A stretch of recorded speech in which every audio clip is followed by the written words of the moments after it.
아, 아시아 반도에서 복음을 전하려는 것을 막으시고 하나님께서는 바울 일행을 유럽 반도, 마게도냐 지역, 빌립보로 보내셨습니다.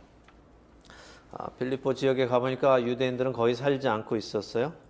그럼에도 하나님께서는 그들을 그 지역으로 보내셨습니다. 그것은 하나님께서 구원할 만한, 다른 표현으로는 하나님께 구원받을 만한 사람들이 있었다 하는 의미입니다. 하나님께서는 어떤 사람들을 구원하실까요? 사실 굉장히 중요한 질문이면서도 한편으로는 답하기가 쉽지 않은 질문입니다. 자칫 이 중요한 질문에 우리의 대답이 마치 어떤 구원에는 행위가 들어가는 것처럼 들릴 수도 있기 때문에 그렇습니다. 그래서 우리는 하나님은 이런 사람들을 구원하신다라고 정해 놓는 것을 멀리해야 합니다. 쉽게 말해서 하나님을 이런 어떤 틀에, 흔히 우리가 말하는 박스 안에 담아두는 실수를 해서는 안 된다는 말씀이에요. 물론 하나님의 성품은 거룩하시고 선하시고 사랑이시고 하시기 때문에 이것들에서 벗어나는 일을 하지는 않으십니다. 그렇지만 하나님께서 행하시는 그 일들이 사람들이 생각하는 어떤 규정 안에 혹은 틀 안에 담겨 있지는 않다는 말씀이에요. 앞에 바다가 막고 있고 뒤에 적들이 쫓아올 때에 바다를 가르시고 그 백성을 건너게 하시는 것은 틀에 박힌 사고방식은 아닌 겁니다. 아무것도 없는 광야의 땅에서 만나를 내리셔서 먹이시는 것 역시 틀 안에 박혀 있는 행동은 아닙니다. 그래서 우리는 구원의 하나님이 어떤 방식으로 누구를 어떻게 구원하시는가 하는 것은 우리의 상상의 틀을 넘어서기 때문에 함부로 틀을 만들어서 하나님은 이런 사람을 구원하셔라고 말해서는 안 된다는 거예요. 대신에 우리의 자세는 어때야 할까요? 그것은 하나님은 이렇게도 구원하시는구나. 하나님은 저렇게도 구원하시는구나. 하나님은 이런 사람도 구원하시는구나. 하나님은 저런 사람도 구원하시는구나 하면서 하나하나 배워가는 것이 우리의 자세여야 하지.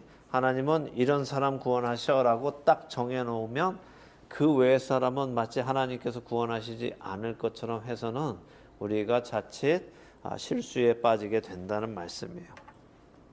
우리의 생각과 상상을 초월하시는 하나님의 구원의 방식을 우리가 배워가야 하는 것이지, 하나님의 구원의 방식을 평가하는 자리에 들어가서는 안 된다는 말씀입니다. 이런 사람, 저런 사람은 구원 못 받아 라고 우리가 함부로 말할 수 없다는 거예요. 이런 상황에서는 하나님이 구원하시지 않을 거야 라고 함부로 말하지 말아야 한다는 것입니다. 왜냐하면 하나님의 그 구원의 은혜는 우리의 상상을 초월하기 때문에 그렇습니다. 오늘 빌립보에서 일어난 한 가지 일을 보면서 하나님의 구원의 방식을 또 하나 배워보기 원합니다. 사도행전 16장 19절에서 24절까지 먼저 읽겠습니다. 사도행전 16장 19절에서 24절 함께 읽겠습니다. 여정의 주인들은 자기 수익의 소망이 끊어진 것을 보고 바울과 실라를 붙잡아 장터로 관리들에게 끌어갔다가 상관들 앞에 데리고 가서 말하되, 이 사람들이 유대인인데 우리 성을 심히 요란하게 하여 로마 사람인 우리가 받지도 못하고 행하지도 못할 풍속을 전한다 하거늘 무리가 일제히 일어나 고발하니 상관들이 옷을 찢어 벗기고 매로 치라 하여 많이 친 후에 옥에 가두고 간수에게 명하여 든든히 지키라 하니 그가 이러한 명령을 받아 그들을 깊은 옥에 가두고 그 발을 착고에 든든히 채웠더니. 여기까지 보죠. 지난 시간에 본 것처럼 귀신 들린 한 여종이 바울 일행을 쫓아다니면서 이들을 지극히 높으신 하나님의 종으로서 너희에게 구원의 길을 전하는 자다라고 말을 하면서 쫓아다녔습니다. 사실을 말했어요. 진리를 말했습니다. 그런데 왜 바울은 그녀에게서 귀신이 나오게 했을까요? 그것은 사실을 말하는 그것이 하나님의 영광을 나타내는 것이 아니기 때문에 그랬어요. 귀신 들린 여자가 쫓아다니면서 아, 이분들은 지극히 높으신 하나님의 종으로서 여러분에게 구원의 길을 알려줍니다 라고 말한다면 사람들의 시선은 어디로 가겠습니까? 하나님께 가겠습니까? 그걸 잘 알아맞추는 그 여종에게 가겠습니까? 그 여종에게, 또 그 여종을 부리고 있는 귀신에게 집중되게 되죠. 그래서 지금도 용하다는 무당들을 그렇게 열심히 찾아다니는 거 아닙니까? 많은 그 용하다는 무당이, 이런 장로님이나 집사님이, 권사님이 전보로 가면 아유, 큰 신을 모시는 분이 왜 여기 오세요? 이러면서 가라고, 점 안 봐도 됩니다라고 보내면, 그 소문이 나면 사람들이 하나님한테 가요? 아니면 그 무당을 찾아가요? 그 무당을 찾아가는데 그 무당 용하네, 딱 보고도 하나님 믿는 줄 아네? 하고 진짜 잘 맞추겠다 하고 쫓아간단 말이죠. 이래서 그것이 하나님께 영광이 되지 않는 거예요. 바울이 그녀에게서 그 귀신이 나오게 하자 어떤 일이 생겨납니까? 그 귀신 들린 여종을 이용해서 돈을 벌어먹던 사람들이 더 이상 점을 쳐서 돈을 벌 수 없게 되자, 다시 말해서 수입원이 끊기게 되자 화가 나서는 바울과 실라를 잡아다가 관리들 앞에 데리고 가서는 하는 말이, 우리 돈줄 끊어졌다 그 얘기가 아니라 이 유대인들이 우리 성에 와서는 우리 로마 사람들인 우리가 받지 못하고 행하지도 못하는 풍속을 전한다 하고 고발을 했습니다. 자, 지난주에도 말씀드렸지만 로마의 통치를 받는 나라에 혹은 도시에는 두 가지가 있는데, 하나는 식민 도시이고 하나는 자유 도시예요. 우리 생각에는 자유 도시에 사는 사람들이 훨씬 더 좋아할 것 같지만 그렇지 않다고 말씀드렸어요. 식민 도시에 사는 사람들이 자신들의 삶을 더 좋아했습니다. 왜냐하면 그냥 잘 힘도 없는 나라인데, 도시인데 그 도시에 사는데도 로마의 식민 도시이기 때문에 로마 시민 취급을 받기 때문에 좋아한다고 했습니다. 그래서 여기 귀신 들린 여종의 주인들도 스스로를 자기들이 뭐라 그래요? 로마 사람들인 우리들 이렇게 부른단 말이에요. 이 사람들은 사실 빌립보 사람들인데 자기들을 로마 사람들이라고 부른다는 거죠. 그만큼 자신들이 로마 사람인 것에 자부심을 가지고 있는 것을 보여줍니다. 자, 사람들이 이렇게 고소를 하니 상관들은 그 말을 듣고 바울 일행의 옷을 벗기고 매로 치라고 명령했어요. 그래서 매로 쳐라 하는 말의 원어는 랍디조라는 헬라어인데, 이거는 태형을 뜻합니다. 막대기로 때리는 매를 뜻합니다. 몇 대나 맞았을까요? 고린도 후서에서 사도 바울이 자신이 했던 고생을 쭉 나열할 때 이 랍디조, 내가 태형을 3번 맞았다 이렇게 했어요. 3대 맞았다 그 얘기가 아니라 태형이라는 벌을 3번이나 맞았다 하는 거죠. 사실 유대인들에게는 모세의 율법에 의해서 사람을 매를 쳐도 몇 대 이상 안 때리죠. 몇 대 이상 안 때립니까? 40대. 법으로는 40대, 장로들의 유전으로는 39대 이상 때리지 않았습니다. 로마법은 어떨까요? 몇 대 때릴까요? 상관이 그만두라고 할 때까지 때립니다. 그래서 바울은 고린도 후서 11장 23절에 내가 매를 수없이 맞았다 이렇게 기록합니다. 몇십 대인지 알 수 없어요. 지난주 여호수아서 공부할 때 제가 학교에서 많이 맞았다, 우리 마검 선생님한테 많이 맞았다라는 말씀 드렸을 때 제가 제일 많이 맞았을 때 27대 맞아봤는데 그거 이상으로 맞았을 겁니다. 자, 그렇게 맞고 옥에 넘겨졌어요. 근데 그 옥이 깊은 옥이라고 했습니다. 당시 감옥에도 2가지 옥이 있는데 햇빛이 드는 옥과 햇빛이 들지 않는 지하 감옥이 있었습니다. 바울과 실라를 깊은 옥에 가두라라고 한 것은 햇빛이 들지 않는 지하 감옥에 갇혔다는 말이죠. 그리고 그 발에는 착고가 채워졌다라고 하십니다. 겉으로 보면 정말 끔찍한 아주 좋지 않은 환경입니다. 빛이 없는 어둠 속에서 착고가 채워져서 있으니까. 근데 여러분들 이 바울과 실라가 매 맞고 깊은 지하 감옥에 들어간 모습을 상상해 보신 적 있으세요? 어떤 모습으로 거기에 그 감옥에 있었을까요? 흔히 우리는 발에 쇠고랑이 채워졌을 거라고 생각합니다. 그러니까 착고라는 말이 무슨 말인지 잘 모르는 이제 젊은 세대들은 아마 발에 쇠고랑이 채워졌을 거다 이제 이렇게 생각하죠. 그래서 보면 저런 식으로 채워져서 이렇게 이제 둘이 바울과 실라가 발에 이렇게 쇠고랑을 채우고 둘이 앉아서 저렇게 이제 여러분 잘 안 보이시겠지만 사실은 웃고 있는 표정이에요. 그러니까 찬송하고 있는 표정입니다. 자, 근데 착고는 뭐냐? 다음 사진 보여주시면 착고는 이렇게 되어 있습니다. 우리가 흔히 말하는 뭐야? 칼 뭐 그런 거 있죠. 우리 옛날에 이제 춘향이가 쓰고 있었던 거 있잖아요. 칼. 그 칼은 이제 목에 쓰지만 착고는 발을 이제 저 안에 집어넣고 있는 겁니다. 그러니까 어떻게 앉아 있겠느냐 하면 한번 보여주세요. 다음. 이렇게 앉아 있는 거예요. 이렇게. 자, 이렇게 앉아 있으면 어떻게 돼요? 쇠고랑이 채워져 있으면은 그냥 이 착고가 아닌 쇠고랑이 채워져 있으면 누워 있겠죠. 그러다가 뭐 이렇게 비틀 수도 있고 하잖아요. 근데 착고에 발을 넣으면 어떻게 됩니까? 저기다 다리를 넣고 손은 이제 벽에 있는 쇠사슬에 이렇게 매여 있는데 그러면 어떻게 해요? 그냥 앉아 있는 채로 있어야 돼요. 눕지도 못하고 또 이렇게 몸을 움직이지도 못하죠. 몸을 움직이면 다리가 이렇게 꺾이니까. 그죠? 그러니까 여러분들이 한번 이런 상태로 묶여 있다고 생각해 보세요. 더군다나 매를 흠뻑 맞고 온몸이 욱신욱신 하는데 아파 죽겠는데 여기에 발에 착고까지 껴서 몸도 맘대로 못 움직이고 이 상태로 여러분이 밤에 깊은 어둠 속에 지하 그 감옥에 퀴퀴한 냄새 나는 그곳에 여러분이 앉아 있다고 한번 생각해 보십시오. 이때 여러분의 입에서 무엇이 흘러나올까 한번 생각해 보세요. 무슨 말이 나올 것 같으세요? 뭐 딴 생각, 딴 말 할 것도 없이 아이고 죽겠다라고 하실 분도 계실 테고 아이고 하나님 이게 무슨 일입니까? 복음 전하는데 이게 웬 고생입니까? 하는 분들도 계실 겁니다. 또 어떤 사람은 그래 그때 여기 오지 말고 아시아에서 말씀 전에 했는데 그게 성령이 막은 게 아니라 사탄이 막은 거였어. 우리가 잘못 깨달았다라고 생각할 사람도 있죠.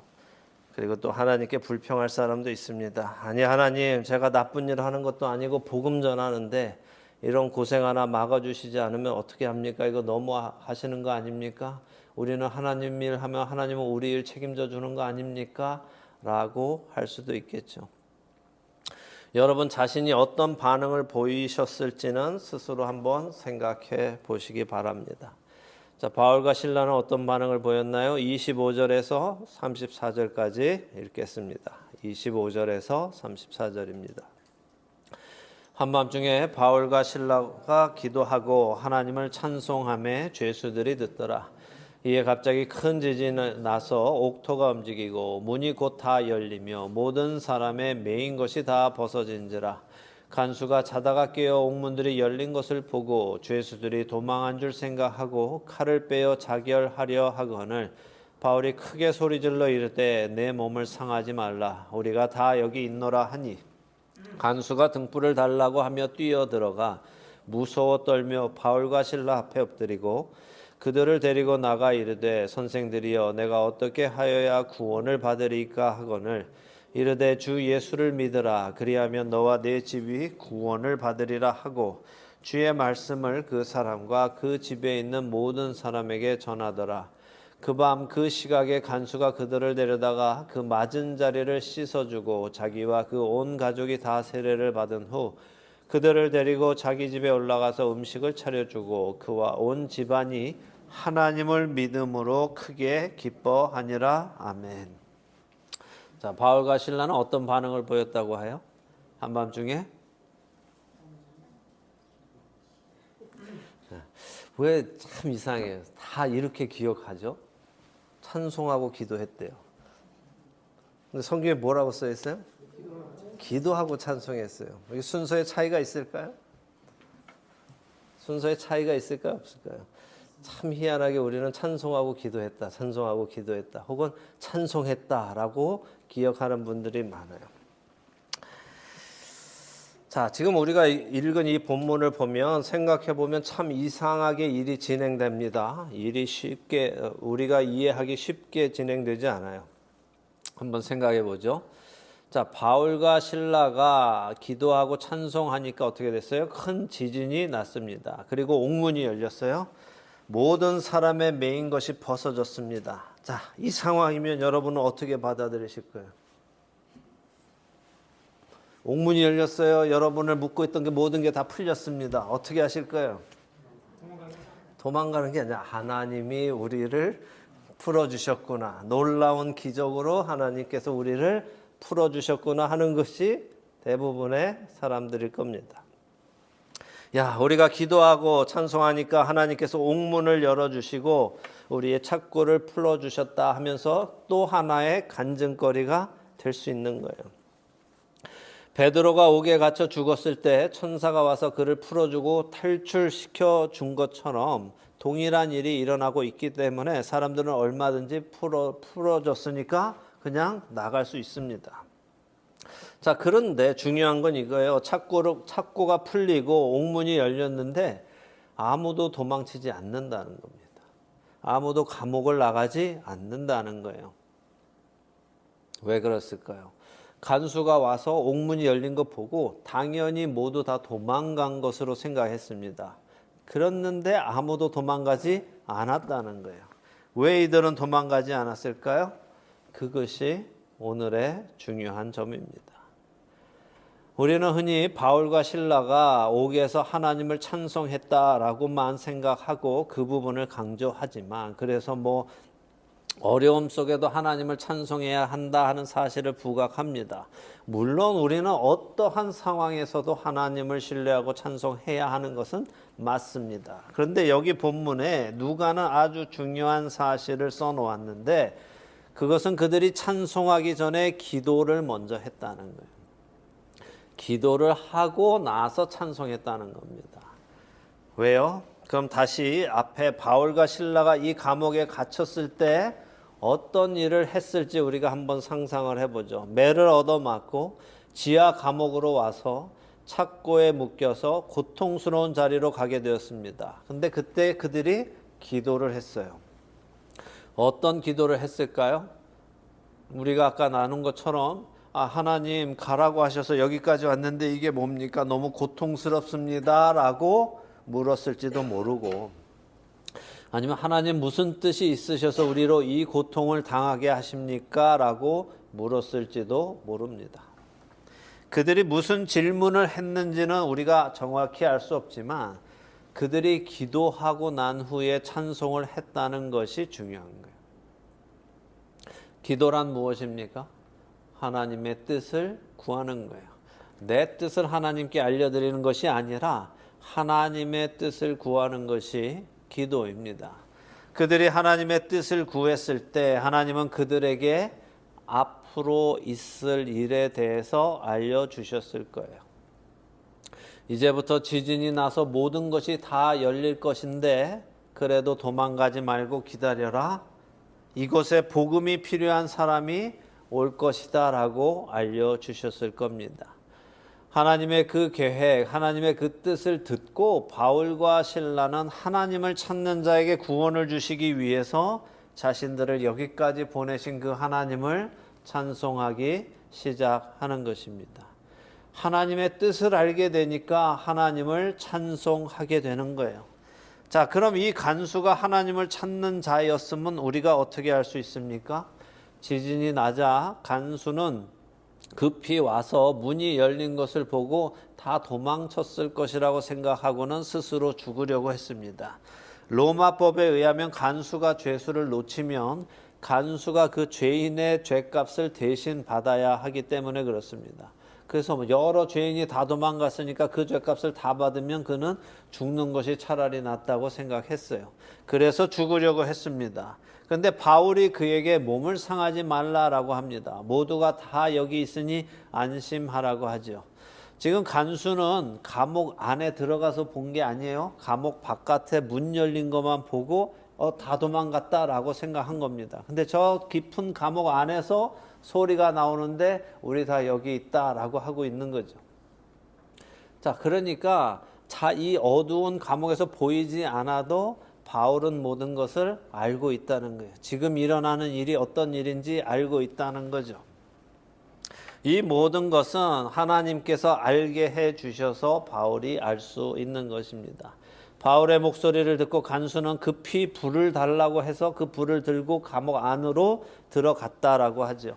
그리고 바울 일행을 데리고 나옵니다. 그리고 묻는데 선생들이여 내가 어찌하여야 구원을 얻겠습니까? 하고 묻습니다. 이거 너무 뜬금없는 질문 아닙니까? 이게 지금 상식적으로 맞는, 이 상황에서 맞는 질문이에요? 아니 어떻게 문이 열렸습니까? 어떻게 착고가 풀렸습니까? 라고 물어보는 게 더 맞지. 아니 문이 열렸는데도 왜 안 도망가고 다 거기에 계십니까? 라고 물어보는 게 맞지. 선생들이여 우리가 내가 어찌하여야 구원을 얻겠습니까? 라는 질문이 거기에서 왜 나오느냐 말이에요. 왜 나오겠습니까?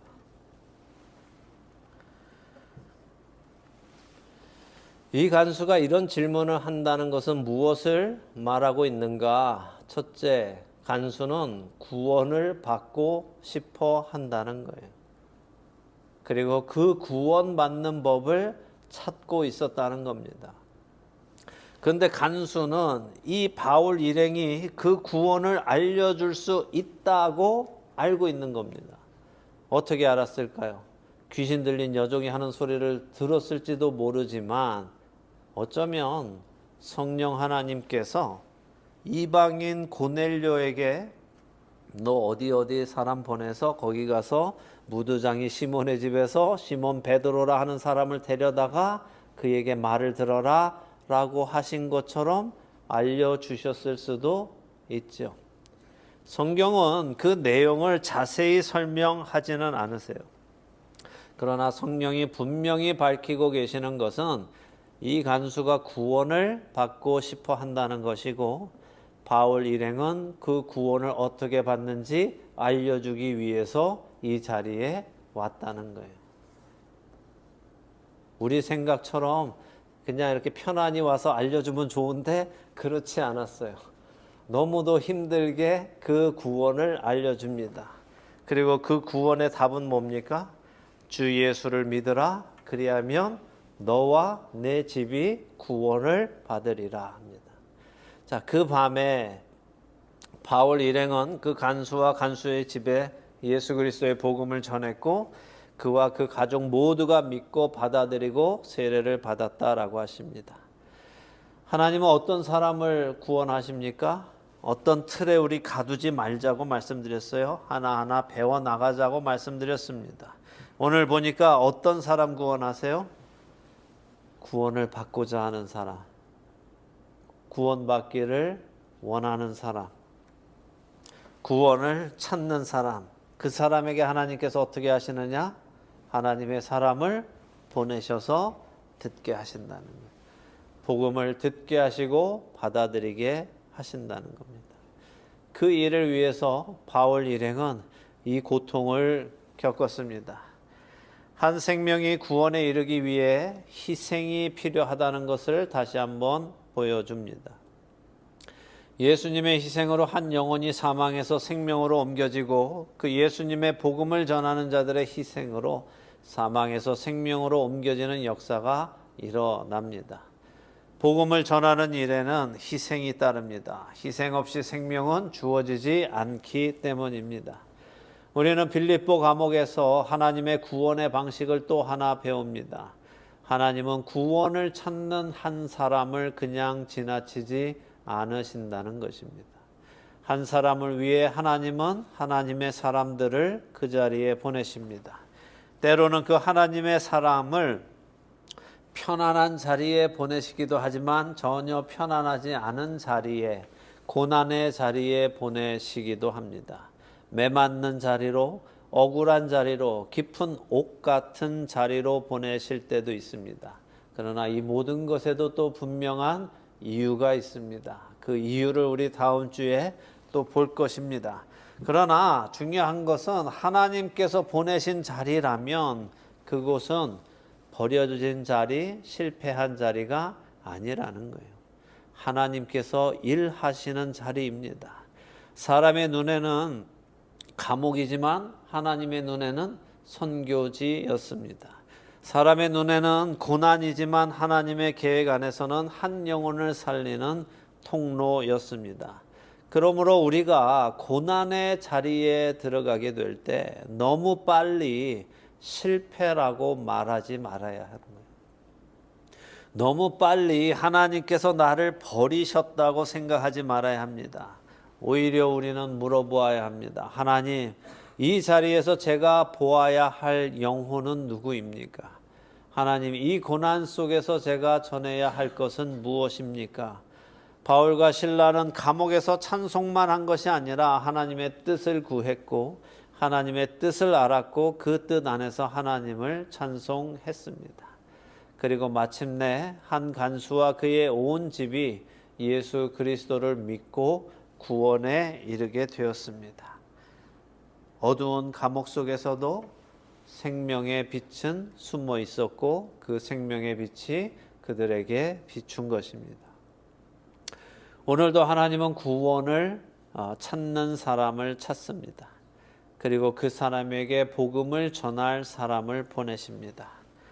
바라기는 우리 모두가 그 하나님의 보내심에 순종하는 사람들이 되기를 원합니다. 내가 있는 자리, 내가 당하는 고난, 내가 지나가는 그 어두운 밤 속에서도 주 예수를 믿으라라는 복음의 확신이 우리의 입술을 통해 흘러가야 할 줄로 믿습니다.